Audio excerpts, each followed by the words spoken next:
Hello, everybody. We are going to be in conversation in just a moment.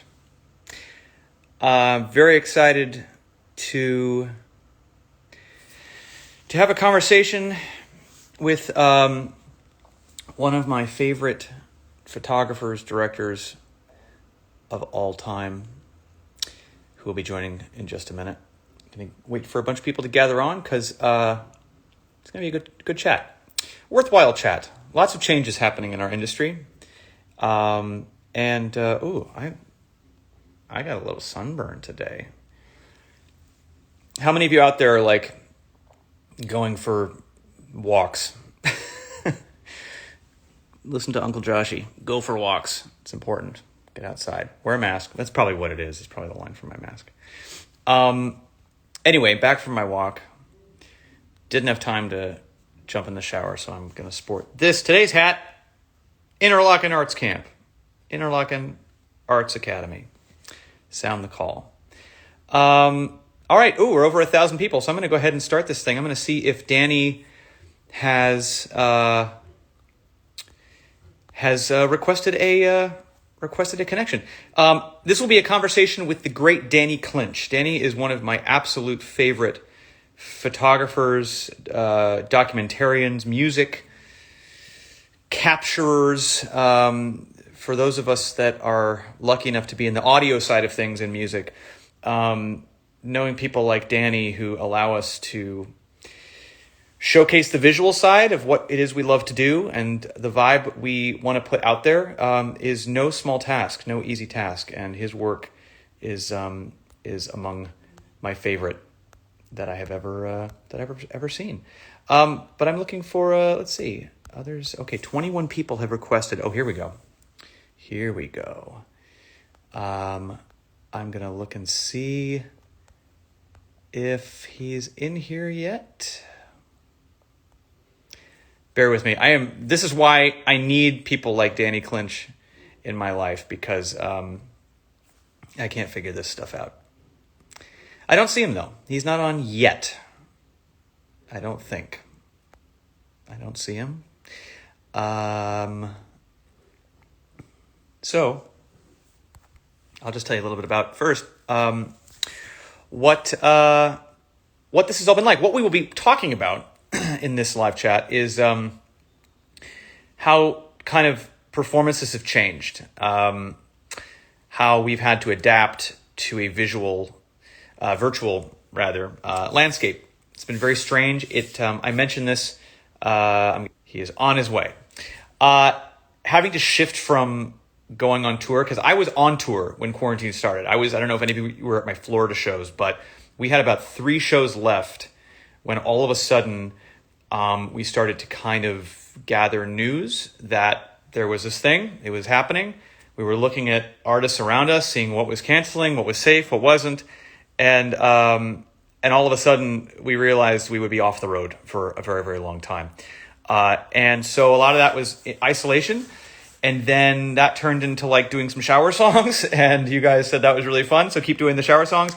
And then that turned into my incredible manager, Dermot, saying, maybe we can figure out a way to up the technological ante. As great as the reverb is in the shower, maybe we can do something, we can step it up.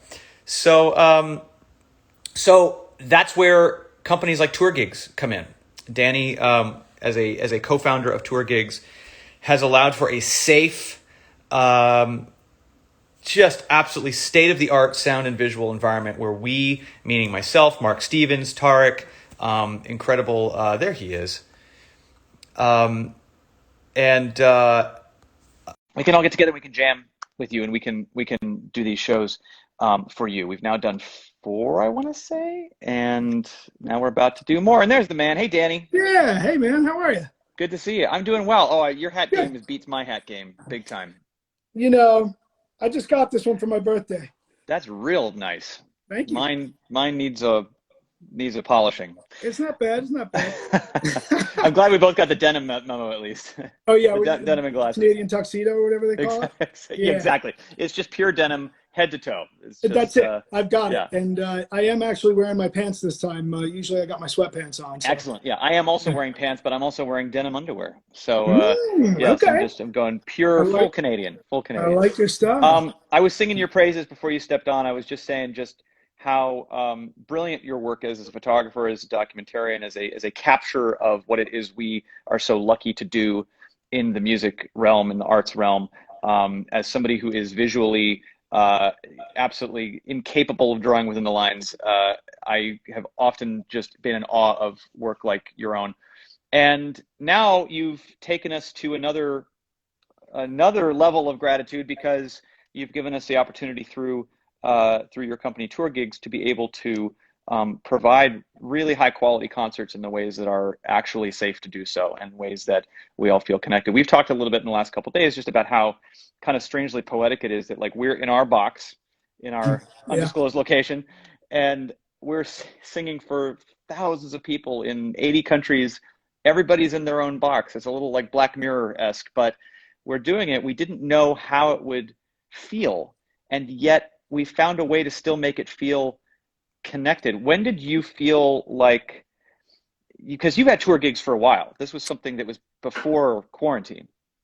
yeah, yeah. That's the thing is that we had been sort of doing our best to convince people that it was a nice option. You sell out a show, maybe you want to film it, and the fans who can't be in that town or that country, have the opportunity to dip in and see what you're up to. And so we had done a lot of pretty cool shows, and we're just building a little sort of an idea how it would go. And then I came on and was helping sort of with the visual side of things. I've been making films for a lot of great bands, Foo Fighters and Pearl Jam and John Mayer and the like. And so I bought in the sort of visual aesthetic, and we have like such a solid technical group here that it just allowed me to be creative. And so that's what's been exciting for me, is to get in, develop a visual style, and my relationships with people too. You know how that is. Sure. But we felt like, and then with the pandemic coming along, sadly, everybody did have to make a turn and flip around and decide how are they going to see live music, and is it going to be someone on their iPhone in their room, which is very cool and very intimate. Totally. But is there also the opportunity to bring some production value and to really feel like you're in a room with people? Right. Yeah, and I'm seeing so many comments coming in just as we're talking of just like how much people miss the tour, how much people can't wait to get out and see shows. And I think that when we all come out of this, there is going to be this renaissance of people breaking out of their shells to go explore, to experience, to be out there and to experience everything we love doing. I also think there's going to be a lot that we take with us from what we've gone through in the last year. And I think that there have been some kind of unexpected silver linings to some of the virtual shows. I mean, obviously we all can't wait to, get out there and do our shows and to see your work capturing real shows and all that. But well, I see real shows, but Sure. other shows with actual audiences in person. But I think one of the crazy things about what has felt so necessary and symbiotic about these virtual shows is just how much more appreciation there is for how we need as human beings to connect with each other, and that we'll do basically anything we can do to keep that connection going, even if it is, as it is now, really, really imperfect. When we first did our first one, we were thinking, I don't know if anybody's going to sign into this. My feeling is people may just bow out for a year. They may just say, you know what, I don't need this in my life. I've got albums that I like, and I'm just going to wait until the next tour. I'm going to wait till the next thing. Right. And the thing is that whether it's people high school productions who put on plays on Zoom, and they've done entire productions of musicals, and I've seen jazz students jamming with each other from different cities, Yeah. is that the bright spot in this otherwise super dark time is that it's really shown a light on just how much we need this for our souls, how much we need it in our lives, and how much both from the aspect of communicating it and needing it just to, if I didn't have the chance to sing for people, whether they were virtual or in person, I would have gone absolutely batshit out of my mind this year. It would have been the Yeah, I bet. worst. You know, so when I see the comments, even though the applause isn't in real time, when I see people writing in, that it meant something, that there was still a feeling of we're in this together and we're Hmm. communicating through music as only music can.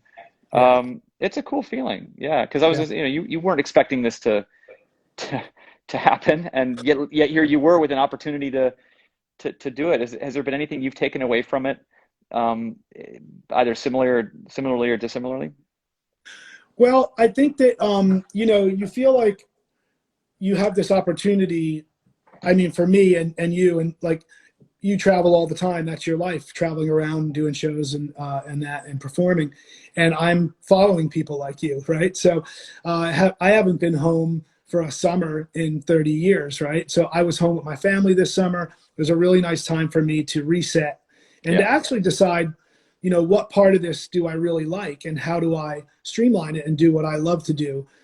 So I think, the idea that that we can now come up with an idea on how to not only share the music with people that really want to hear it and want to be a part of it, but it's a chance to help people, not only people who need it for their soul, but people in need. The different groups that I know that you're giving some money to some charities. I've been doing the same with my photography. I have a gallery in Asbury Park called Transparent Gallery, yeah, and we've done some print sales, and we've given money to Neva and Crew Nation, places that look after the crews. It makes me think about your crew and your band and stuff. I mean, they must be so excited to not only play music, but to have work right. and be able to Well, support their families.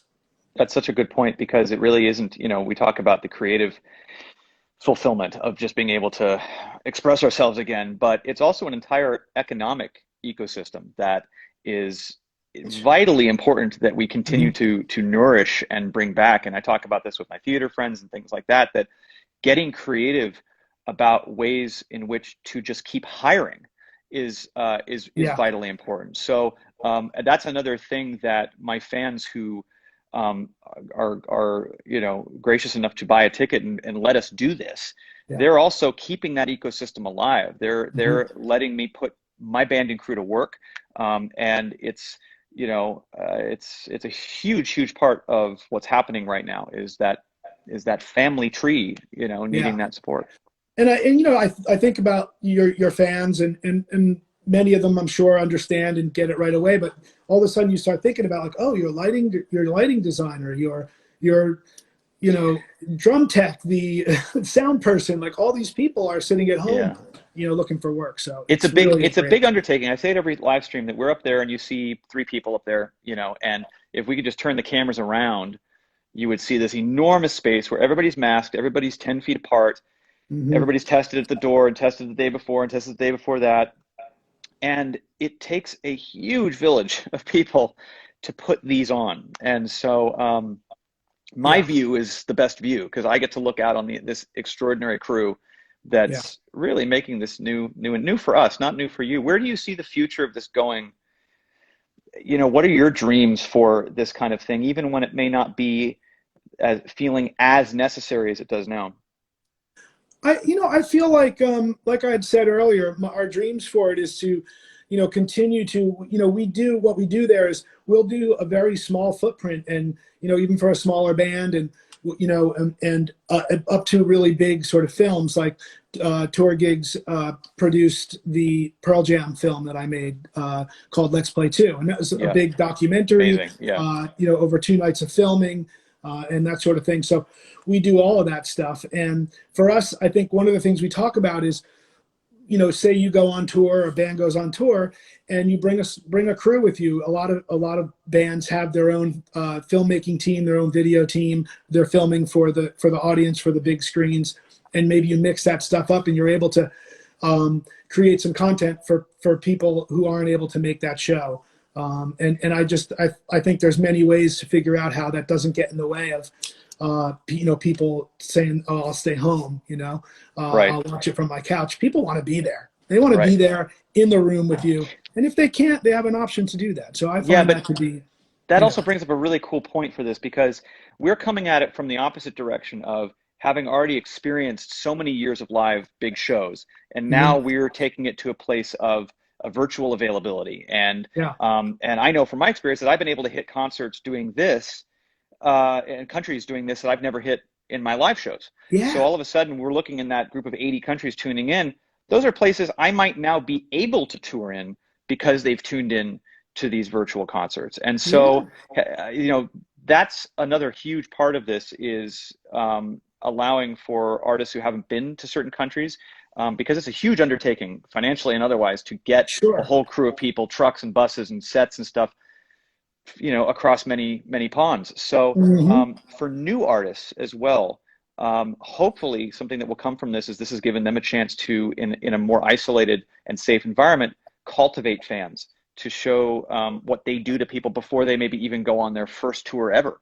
That's a great point. I love that point. I love the fact that you're reaching out, like you said, to places now you have a fan base there, and you can gauge that from who bought tickets from where and all that, and the fact that you could then go out there and find them. And I feel like it's because of artists like you that I know that on our website when we do shows for you, Tour Gigs has like 7 languages available on their Yeah, page in order to help yeah. people out and give tech support when people need it, and that sort of thing. So that's cool. Yeah. And somebody also just wrote in while we were talking about that with people with disabilities, that it makes it easier too. The accessibility of this is something that, it's so interesting. We talk about, we keep talking about, when this is all over, we we keep making plans about what we're going to do when Hmm. this is all done, how we're going to write, how we're going to perform. I don't know if I speak for a lot of other artists, but I think there's certain ways that these virtual shows can be done. I'll continue to do them off and on, just as for fun, because there's a looseness to them I found that is kind of reminds me of a little bit of, I was doing this big show. I was starting a residency at Radio City Music Hall. I, like so many other people, we had big plans, man. And that was going to be loose. That was going to be kind of chatting with the audience, and there's going to be some comedic guests and some music guests and just kind of Mm, shtick and songs and things we'd never done before. And that's when cool. you go on a tour, you're so kind of, in many ways, you set up your times where you can be spontaneous, but so many things are already locked. They're programmed. Your lighting designer, your sound designer, your stage set, the band, you have 50 people up there sometimes. Everybody needs to know what's going on. So the very nature of that big ship you have to keep turning means that you can't really play fast and loose up there. You kind of have the show you're touring with to a certain degree, with some spontaneous moments filling in the gaps. Right. With this, we have found that it allows for a nimbleness and a fun looseness that I'm going to want to keep doing. It's taught me a lot, and I hope to keep doing it. Yeah. I mean, that is a great point when you are able to sort of do something special because you're allowed to be a lot more loose. It'd be fun to do these on and off, for big and small. Do you think that at some point, this kind of concert viewing, I mean, YouTube is so huge and people are watching all kinds of things online. Do you think that this may become like the preferred way for people, or do you think in the end, I think nothing tops live performance, but you never know with all the different advances in streaming being part of our Yeah. culture and YouTube being part of our culture, you wonder if it's going to be the norm. Well, I I hope that live streaming continues to flourish, and I believe that it will. I think people understand the value of it now. So I'm excited about that. Of course, we all want to get back out there and get in the middle of a bunch of like-minded people, get our arms around them, and enjoy the Yeah. music. So Exactly. yeah. Yes. I nothing like that drunken hand up the leg when you're sitting on the edge of the stage, Oh feeling the man, smelling the martini breath. Uh, it's so I miss, good. I miss going into the audience and just I miss the spontaneous duets and things like that Yeah, happen. I'm gonna that's spend cool. my whole next actual tour. I'm just gonna run into the audience the whole show and just I mean, you have whatever to, right? That's whatever what we're happens all happens. saying. Give me a There's hug, damn it. I see there's people are able to write in questions. How much time do you have, Danny? Oh man, I'm good. You got a second? Yeah. Okay, so people are kind of sending in some I questions. saw a good one when you were talking about it wasn't a question, it was just like how important these live streams are to people in small cities and small towns. You know, Absolutely. the big show can't come there. There's not a venue to support it or whatever. But I thought that was pretty cool. Yeah, I think that's again one of the silver linings of this is just the accessibility, being able to reach everybody. Yeah. Um, have there been any? I know for me, creatively, like just being in quarantine, I've gotten to know my writing side a little better. I've had more time to kill just making Hmm. noise and being a little more disciplined about structure and working that muscles to a certain degree.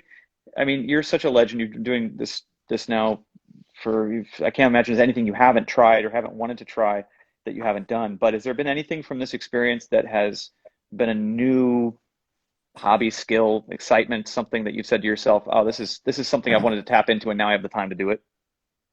Well, yeah, there's actually a lot of things. You know, you'd think for the first 2 weeks when there was a lockdown, I put my feet up and was like thinking, oh man, great to be home.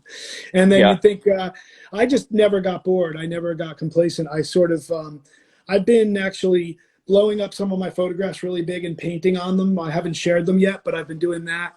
I've Oh, been like making them bigger. I was thinking in my mind, I'm thinking you did yeah. a bonfire, you blew them up. Well, that You're yes. thinking started from scratch, man.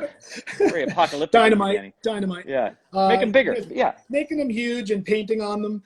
I've been going through my archive. You know, my life moves so fast. You think of all the bands that I've spent a lot of time on the road with, a lot of times, you know, the album covers, publicity in the recording studio. I think of Pearl Jam and Dave Matthews Band, you know, John Mayer, Bruce Springsteen, Pearl Jam, Foo Fighters, like, and I've gone back and I'm rehousing all my archives so that they're in archival sleeves and all that. But I've also just been digging through things. You know, when you do a shoot like that of that magnitude and you shoot so many images and you have so much archive, you end up, you know, choosing 2 or 3 or 5 images to represent that. But at the end of the day, you know, there are so many great images in there. So I've been doing that a lot. I've Cool. been really looking back into my work from the past. And I have on my Instagram, you know, which is Danny Bones 64. I have like an archive section where I just come in with.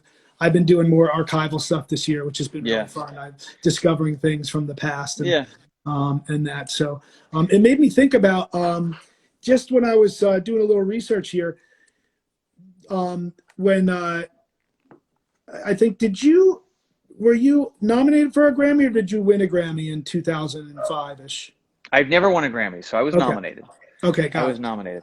Because Um, I did the photographs at the Grammys for like 15, 16 years of you'd oh, win a gotcha. Grammy and people would come Oh, back. gotcha. Anyway, Still yet to.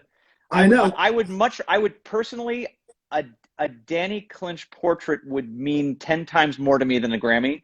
But Good. hopefully we can make that happen We're gonna before make it happen. I before know the we are. Grammy would be really Yes. fun for me. Good. The portrait I would keep. All So right. yeah, you know it's an interesting that world is just so crazy. Yeah. But that's good. I've been doing Also, a little housekeeping too. I've been going through like my iPhone, like going through just hundreds of little snippets that I've like sung into my phone on airplanes and walks and things like that, and just saying yeah. maybe that like audio file 293 would actually be a good chorus for this other song. So no, Yeah. it's fun to do that. That's cool. Yeah, I play harmonica in a blues band in New York called Tangiers Nice. Blues Band, and I've actually, you know, when I played with the band, I just started playing, and we would get up and I would practice when we were having a gig in some bar in the middle of the night somewhere. But I finally started taking some lessons online and actually really woodshedding on that stuff. So that's been fun Been back for to sure. honking on Bobo. Yeah, Good. yeah. But you know, how about you? How about your creativity and like this new record and how about all that? I You know, mean, all that good again, stuff. I never expected to have so much time, and so I think that whereas am so often distracted by so much circusness and noise and just that a lot of other things sometimes you can't do everything at once, and so other things that kind of go by the wayside. And so I'm trying to take this time to think about creating as much as possible, whether I keep it, whether it Yeah, winds up being an A song or a B song or a C song, whether it winds up being a collaboration. I'm just trying to create. Every day I get up, I have my yeah, breakfast, cup of coffee, sit at my laptop, and just think, what can I do? There's great books about the creative process. There's a great book about the creative process. I forgot what it's called. It's a pink book, and it's about everybody's different creative processes. Some people like a cigarette in the morning. Some people like to have a cup of coffee. Sometimes they drink whiskey at night and they write all night. For me, I've just decided that like in 2-hour chunks throughout the day, I'm going to sit at the laptop and just going to write. I'm going to write lyrics. I'm going to write music. And so even though I have this covers album that came out, this harmony album, which has been great and doing really well, I may have another album, you know, crafted, ready to go, ready to tour by the time I'm able to actually tour live again. Right. So, you know, that's cool. I noticed that there's a lot of 6 degrees of separation in here with this record, Harmony, because I've worked with Sarah Bareilles on some of her records. We made a film together. And also from the Fillmore. Yeah, you guys do think of the Fillmore, Steve Jordan, who the man. He's the man. Wonderful, wonderful guy. Yeah, incredible. And Gus Black, we have some really strong mutual friends. He did your video he just did my video. Right? We just did an Instagram Live and Facebook Live yesterday. I saw that, yeah. What a great guy. What a great guy. Such an amazing spirit, and just has a, you know, people get to watch the video and watch the work, but it's so fun being with Gus on set too, because he's just so passionate, you know? Yeah. We'll just, I'll be doing a thing, we're just looking at the sunset, and I'll just hear from a mile away, fuck yeah! You know? So you just hear this like, okay, he's digging it, you know. Those are the people you want to work with, It's good to know that somebody's digging what's happening, yeah. That's so cool. But right on. But anyway, we're so grateful for the chance to be able to do this stuff, and the next one is February 14th, Valentine's Day. So grab your lover, get a nice bottle of wine, and make some dinner, and we'll serenade you. It's going to be loose. It's going to be fun. And Danny, I know you've got do you have any future things on the horizon that you're looking forward to? Anything you can talk about, or secrets? We'll just have to follow the Instagram page and. Well, I have. I'm excited because I did. I did a lot of the stuff for the Foo Fighters new record. I did the publicity shoot. And it's such a great. Oh, awesome! Such a great record. Yeah. And I directed a bunch of songs that they used for late night, which was really fun. Oh yeah. I did. The other thing that happened that was kind of really cool and serendipitous with us not being able to do shoots is I work a lot with Bruce Springsteen. In fact, I've done like 7 or so of his recent album covers. Wow. And he called me about the new record, a Letter to You, and we were talking about ideas and how we were going to do the shoot and that. And then next thing you know, we were all sort of shut down.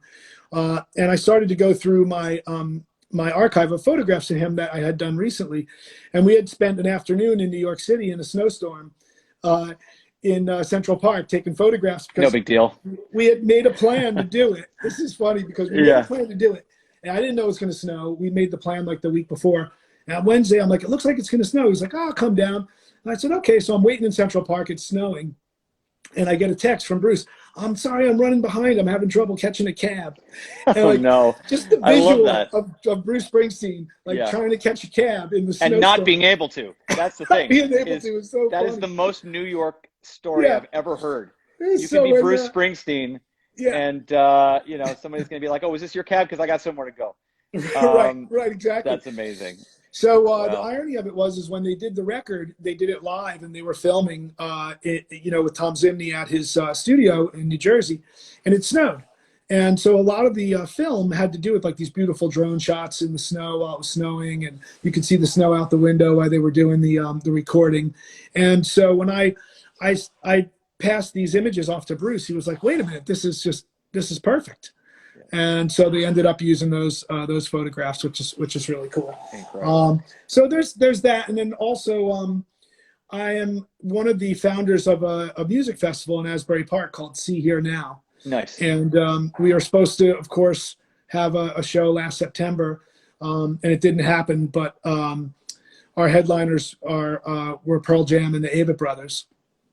And everybody's agreed to come back this September if we're able to do it. So great. We're all hoping that. We're just waiting for that. We're like this so much wishful thinking of like, well, we've got our sights set on stuff we'd love to do, and it's just wait and see. So, exactly. I know everybody be safe, wear your masks, take care of each other, because it's our livelihood. When I see people saying, well, I don't believe in masks or vaccines, but we really hope you come back and tour soon. I'm like, one doesn't happen without the other, guys. Right. Hey, man, I wanted to ask you and maybe you've answered this already in our conversation. It's been a great one.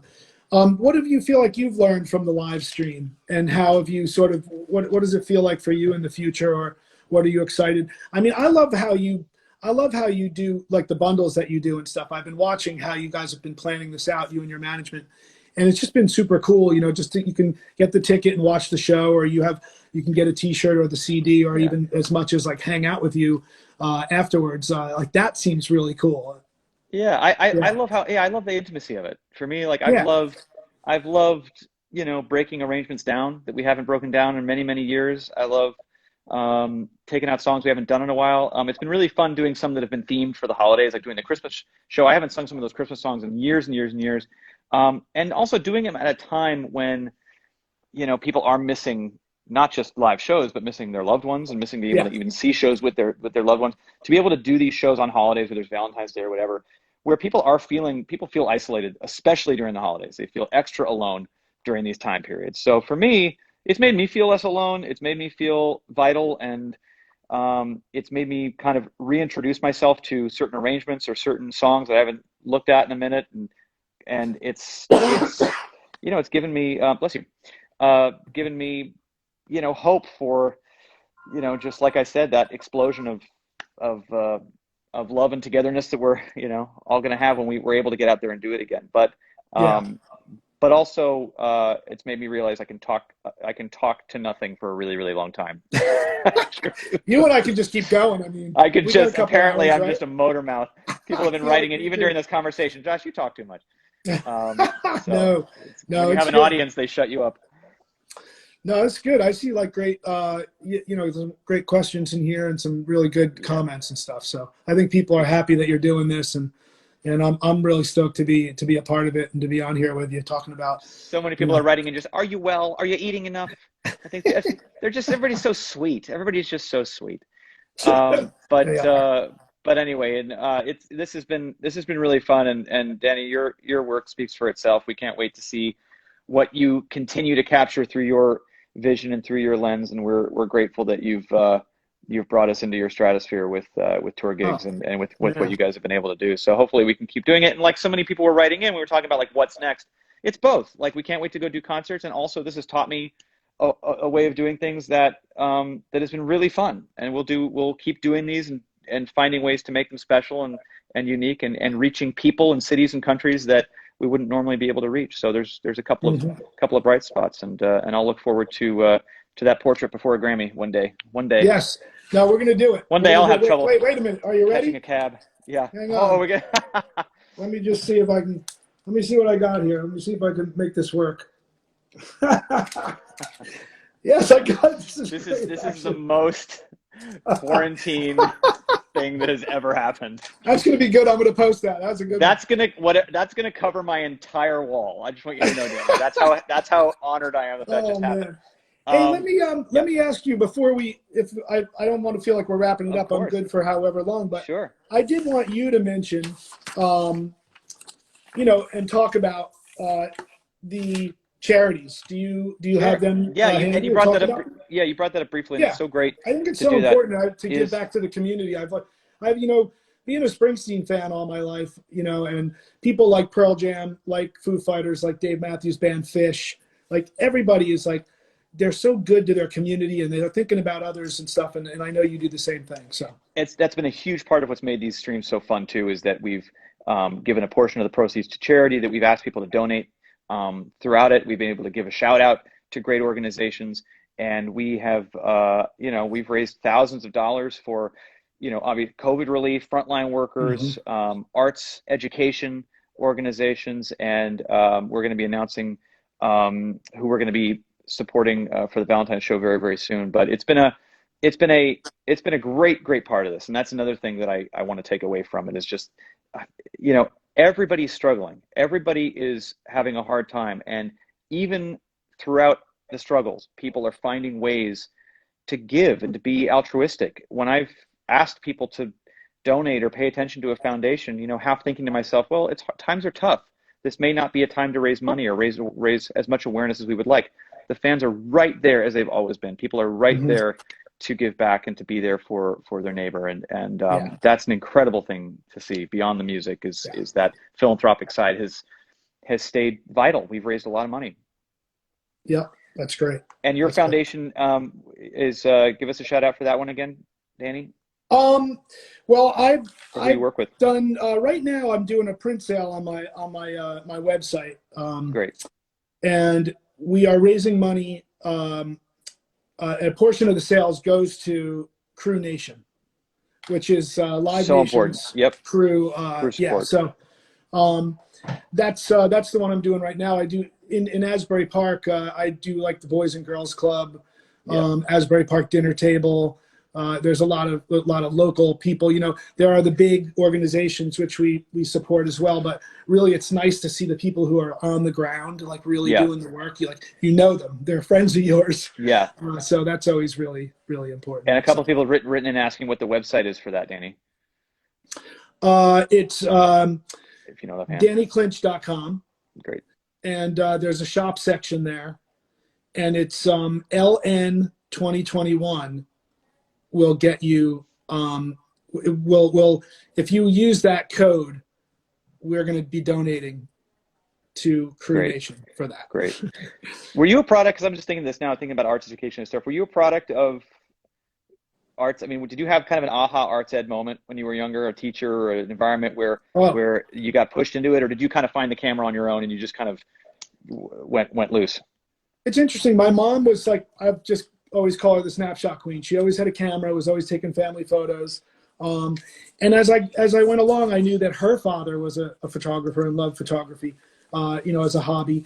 And then my dad, who really was like kind of from the other side of the tracks, he was like, they didn't really have much money growing up. He had a lot of brothers and sisters, but there was a lot of photos of the family. And I was like, Dad, I thought photography was probably expensive, back then in the 50s, and he said, well, your grandfather was really into it. I said, yeah, but he's in a lot of these photos. Like, I'm wondering who took them. And he said, no, he invented his own little, cable release back then in the day. So I had a lot of inspiration from that. But I loved music when I was a kid, and I did a lot of drawing. And I ended up buying a camera when I was younger, and started taking photographs. And I just, at that point in my life when my parents said, what are you going to do with your life? You got to make a plan here. I decided about photography. And because my father had never gotten a proper education, he wanted to make sure that I got a proper education, as did my mom. And they were very supportive of me. And they just were like, yeah, if you want to do photography, we're going to support that. And so, that was really great. And I did have a high school teacher, Harold Stacy, who was our arts and humanities teacher in high school. And he was just that guy. I love a teacher shout out. He was that guy. He was like, and all of a sudden I'm like, I'm in New Jersey, it's like just a regular blue collar town at the time. And there's this guy, he's like, literally he was like a beret and a mustache with a little, like, who is this guy? Yeah. And he just was I just gravitated towards him, and he to me, and he just taught me, you're not, never stay in the lines. Go out and do. There are no rules here. Yeah. He was very supportive of me, as well as a guy named Jack Bileski, who owned the 1 Hour Photo in town and gave me a bunch of great opportunities. And then I did a workshop, a photographic workshop, called the Ansel Adams Gallery Workshop, which is one photographer most people would know. Of course.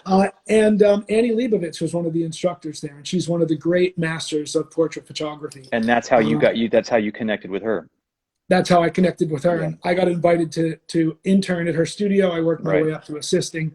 Right. And then just that whole connection of any young photographers out there, it's about relationships, right? It's about meeting people. It's about when you're given an opportunity to come through that opportunity, do your best to be on time, be on point, don't complain, do your job and more. And I did, and it was a great. How old were you? How old were you, Danny, when that kind of first door swung open? I must have been 22 or 23, something like that. Yeah, I moved to New York City. It was like pizza at Ray's Pizza on like 6th and 11th and 6th Avenue and 11th Street. What a masterclass to have Annie Leibovitz, being there. your guide at that age, you know. Yeah, It's a it was lucky great. thing, you know, for me having David Foster at 18, you know, suddenly I'm in a Yeah, studio with Streisand and all these people, and it's just like you said, you keep your head down and do the work, and you know, don't make too much noise, and be a sponge, you know, and yeah, just and try to be, you know, under promise over deliver, you yeah. know, and just take it all in. I want to ask you because this is interesting because we were sort of in a similar situation where you're like, where was that moment? Mine was getting to photograph Bruce Springsteen and getting a call to photograph Bob Dylan. Hmm. So like you're about to walk in the room and spend a couple hours with Bob Dylan. Right. It's like sink or swim, right? Yeah. You're like, Yeah. oh my God, am I going to just, you know, Yeah. fail miserably here? And like, what was your moment there when are you in? I mean, I know your story, but Yeah. I maybe think, well, there were two moments, I think, for me. A lot of the fans already know the story of just kind of being called at 17 to sing with Celine Dion at this Grammy rehearsal. I was plucked out of high school and just kind of asked to be a stand-in singer with Celine for a very, very difficult song called The Prayer, which became a song that I sang for my whole career. And that was definitely a sink or swim moment. But I also kind of viewed that as like a hired gun for free high school student kind of going in and like, I knew yeah, that this was something I needed to really do well, but I wasn't, even at that moment, I wasn't thinking to myself, this isn't a career opportunity. I thought that this is just some crazy, insane thing that I'm being asked to do that is so cool. And I'll tell my kids one day. I wasn't looking at it as this will be eventually a career.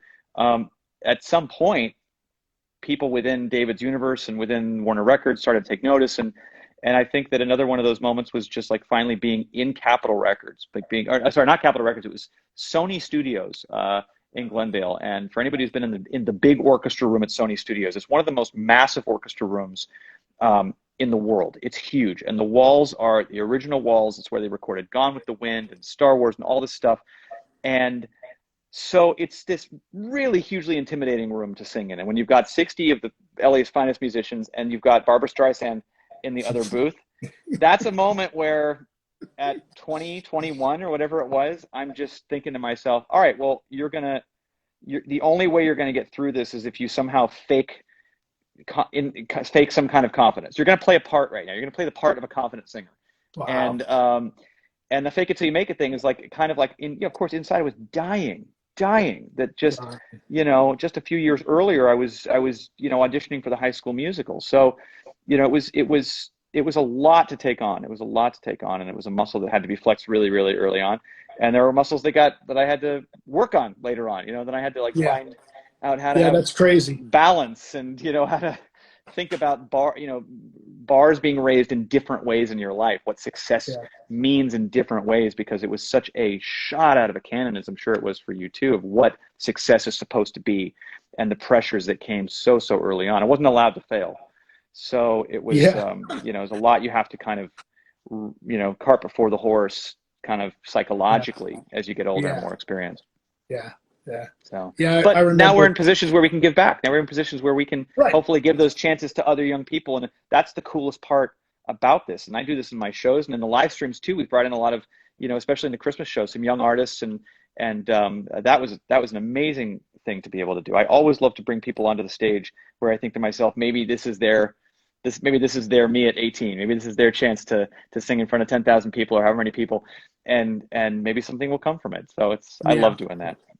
yeah. That's incredible. It does feel good. It really feels good to be able to give someone that opportunity. Do you do a lot of talks with young photographers? I'm sure you do. I'm sure Oh you're yeah, just I constantly do, mentoring. Yeah. and it may not be wise to say so, but people email me, and I actually I email them back. I try to give some advice, and I keep saying to myself, man, I just got to copy and paste like a big old pep talk, and I never do, and I'm always like typing it out again. I'm like, because everybody's got a specific sort of question, and You should do one of those master classes, Danny. You should get on. You should be yeah, on master class. That yeah, would be. well, why not? That would be. Um, I'd join it. I've been doing it long enough. Let's put it this way, Yeah.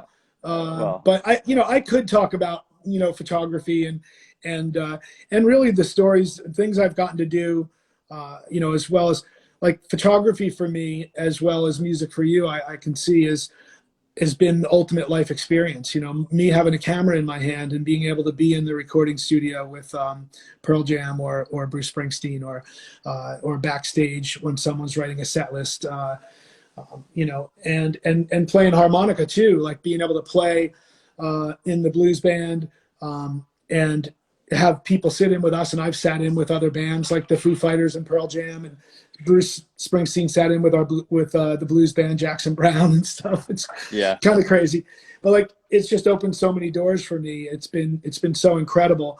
I could just go on and on. I mean, if we looked at any of my photographs, like I could tell a story about that photograph and my experience taking it. And I remember I have a book out that's called Still Moving. And it's a book of my photographs from the past 30 years. Yeah. And I remember the guy who was the designer, Stefan Nedvetsky, awesome guy and a real character. But he was always just like, yeah, Danny, that's I know you want this photo in the book because you had such a great time taking it. But, you know, this isn't the best photo, you know? And I'd be like, but I had such a good time taking that photo. So it is funny how those experiences kind of, you know, wrap around. But I could talk about my photography, and I'm always really happy to share that stuff with young photographers. And people, I think people say, often people are saying, oh, it was so much easier then, or it's so much harder now, or it's not. It's no easier. It's no harder. It's like, just get up off your butt and get out there and do it. And if you have the talent and if you show people respect and you get out there and hustle, you know, you can make it happen. And you would probably say too that transcends technological advances in photography and how easy it is to swipe filters and change things and digital versus film and all that. There are certain probably tenets that you would say are true regardless of the shifts in those advances to young photographers, right? Yeah, I mean, I think there's a difference between, you know, using all the filters and actually capturing a great moment. And you know what they say, a lot of it is, you know, not just taking the photograph, it's the whole journey to get there, you know, and to get there, to get in the room with that person where I'm concerned, you know, to get the respect from people and show them that you offer that respect. A lot of times people ask me, do I prefer the studio versus live performance? Do you like portraiture versus fly on the wall, hanging out in the environment? What gets you going more? Well, I like it both for different reasons, and that, you know, I would say my favorite spot to be in is documenting in a recording studio or in a what's really fun is in the recording studio, you're seeing this art take place. You're seeing the creation of this song. And oftentimes you hear the demo, we're going to do the demo, and then you hear the final song and you're like, wow, look at the difference in that, you know? Yeah. And sometimes I've liked the demos that I've heard over what I heard at the end of the day, which is exciting. But I do like being in a room when people are, and you know what I love too, is I love when there's like, you know, two musicians that aren't in the same band, like working on a project together. Like I have a great photograph of Michael Stipe and Tom York from Radiohead. Wow. And the two of them, like, you know, that moment together was like just very exciting. And I can imagine like you and Streisand, you know, like give me that photo. Like I want to get in there while that's happening. It's such an interesting kind of like speed dating. You know, it's like all of a sudden you're in a room together and you've already dug this little hole that you have to climb out of together, you know, and also especially if you're, you know, Stipe and York, there's the pressure of like, well, I would hope they're self-aware enough to know that like they're bringing their own legend into the room, and they have to come up with something worthy of what their fans would be expecting of them. There's got to be a little bit of that pressure. And then it's so funny you mentioned the demos, liking the demos sometimes more. You know, from a musical standpoint, a lot of times you start from a place where it's just a sketch, and in your head you know where it's going to go. And I think in film probably the same way, where you know where it's going to go eventually, and you probably have to pick and choose who you show stuff to early because they have to have the same vision that you have. And but you know, there's all kinds of ways to outthink yourself from a great demo. There's oftentimes I've gone back and listened to something that was done early on, and there was a magic there that you can't change through perfection, you know? Yeah. The Springsteen, Nebraska record was actually supposed to be demos. And when he went over and played the songs, tried to do them over, they weren't getting it. They weren't capturing it. And he decided to just go ahead and do it. They didn't even master it, which is really interesting. How do you take in the pressure of like knowing that because you add an energy to the room too, you being you, it's not just somebody coming in, this person's going to be filming. Okay. Hey, I mean, you're Danny Clinch and you're going in and it's like, people know also if you're in the room that something important is also happening. And is there a feeling of your energy capturing? Is there anything you have to think of in your head of wanting to add a certain energy or not wanting to contribute or being a neutral force so that the energy doesn't feel, because a lot of times, like you said, those processes of like, what are we going to do? How are we going to create? A little bit of pressure can kind of throw that off balance. What do you like to think about when you go into those environments where that's concerned? Well, I feel like a lot of the places I get to be, whether it's backstage or at a rehearsal or if somebody's filming a live performance, I think they want to be there. They want me to be there. They want someone to be there documenting it. And so I try to be as involved as necessary, but really I try to be a fly on the wall. I try to stay out of it. But I do feel like sometimes that when I get in a room and people are familiar with my work and they feel good about me being there, I feel like that does help things, and it helps me feel a little bit. It even helps my confidence going in there when I can see like, oh, okay, they want me to be here like this. Well, sure. And as I remember being a young director, whether it's for creating films or photography, of not being known really so sure how to direct people, but what I've realized after a while is people actually, they do want to be directed. They want to know that they're in the pocket of what we're trying to capture. Whether you say it in the beginning or you say it at the end and you let them know that like, wow, that was incredible, that sort of thing. So it's cool. It is, I often say that I went to the Broadway shows for Springsteen. Did you see any of those? I didn't get to. I saw it on Netflix. I wound up seeing it on Netflix. I wasn't able to see it when it was on. Yeah. Well, my studio in New York City is right around the corner, and my relationship with Bruce is such that, I would just ask the team like, "Hey, is it cool, for me to come down?" And they would just say, "Yeah, just show up just let us know ahead of time." And I would go over there and just photograph the show very quietly in the corner. But he would also allow me to come in and hang out in the dressing room.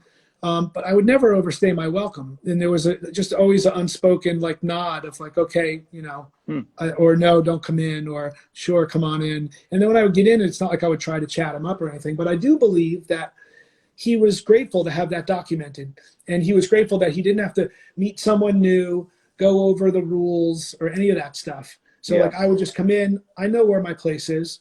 I'm in, I get it, I'm out. And then I'm invited back again. It's a dance. It's a dance. And it's like that. I think that instinct is probably so important. And obviously there's a reason why so many of the greats just absolutely adore working with you. And so that's awesome. Well, this has been so fun. I've been an admirer of yours for a really long time. I've been looking forward to this chat and just being able to do this with your company and to be able to, get to know you more through this and to be able to talk with you. It's been fascinating for me. So thank you for taking the time and here's to more, here's to more of getting out what we can get out any way we can in the future, right. because That's we need right. it. Well, so many people have written this thing. Engaging in tour gigs, and your crew has been incredible. And I invite everybody to visit Asbury Park and the Transparent Clinch Gallery in Asbury, which we've been building for the past 4 years or so. And I hope that you and I we're going to get that session done. I know. Well, whatever you just took 30 minutes ago, I'm putting on my wall. So anything now is a bonus. For those of you that want to check out the Valentine's live stream, joshgroban.com/livestream. And it's going to be a lot of fun. So Danny, stay safe, my friend, stay brilliant. And what a pleasure. We'll see you again soon. Thanks for Josh. tuning in, everybody. It's been really fun. Thanks, everybody. Nice to meet y'all. Bye, guys.